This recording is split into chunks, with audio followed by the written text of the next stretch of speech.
ఇచ్చిన దీపం పథకం లాంటి దాని ద్వారా అయితేనేమో రూ. 650 రూ. 700 అవుతుంది. అదే మనకి రూ. 1150 అవుతుంది. అదే కమర్షియల్ సిలిండర్ అయితే ఎంత అవుతుంది? ఇవాళ రూ. 3000 ఉంది, రూ. 3100 ఉంది. ఏకంగా 990 పెరిగింది. అంటే మామూలు దానికి కంప్లీట్ తేడా ఉంటుంది, రేట్ ఎక్కువ ఉంటుంది.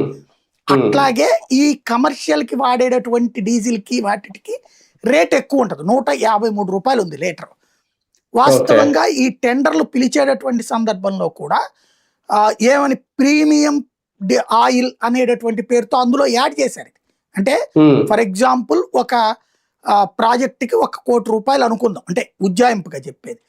దాంట్లో ఆయిల్ కి ఒక 10 లక్షల రూపాయలు అవుతుందని కూడా ఎస్టిమేషన్ వేస్తారు కదా. ఈ 10 లక్షలకి 15 లక్షలు వేసుకోమని చెప్పారు వాళ్ళకి, సదరు సంస్థలకి. ఎందుకని? ఈ ప్రీమియం ఆయిల్ కొనాల్సి వస్తుంది. ఆ లెక్కన టెండర్లు వాళ్ళకి ఓకే చేసినప్పుడు అదే లెక్కన వాళ్ళు కొనుక్కోవాలి లెక్క ప్రకారం. అలా కాకుండా వాళ్ళు మరి ఇన్ఫ్లుయెన్స్ చేయగలిగారు. మరి బాబు గారికి తెలిసి జరిగిందో కింద ఉన్న అధికారుల ద్వారా చేయించుకున్నారో కానీ, ఇక్కడున్న పెట్రోల్ బంకుల దగ్గరికి వెళ్ళి మేము ఆయిల్ పోయించుకుంటాం, మీరు సర్క్యులర్ ఇవ్వండి అన్నారు. సివిల్ సప్లైస్ వాళ్ళు ఇచ్చి పడేశారు.